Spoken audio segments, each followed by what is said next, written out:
नाशिक महानगरपालिका आयुक्त मनीषा खत्री, उपायुक्त संगीता नांदुरकर यांच्या आदेशानुसार तसंच विभागीय अधिकारी डॉक्टर प्रज्ञा त्रिभुवन यांच्या मार्गदर्शनानुसार संपूर्ण नाशिक रोड भागात असलेल्या अनधिकृत टपरीधारकांवर अतिक्रमणाची कारवाई जोरदार प्रमाणात करण्यात येते।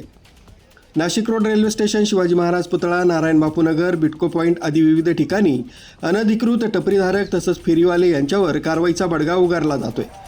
सदर कारवाईमुळे नाशिक रोडकरांकडून अतिक्रमण विभागाचं कौतुक होत आहे। या कारवाईवेळी अतिक्रमण विभागाचे प्रमुख अमित पवार, प्रभाकर अभंग, रंगनाथ मुठाळ, सिद्धार्थ गरुड यासह माजी सैनिक, ठेकेदार, कर्मचारी आदी उपस्थित होते। न्यूज ब्युरो, सक्षम पोलीस टाइम्स, न्यूज 112, नाशिक।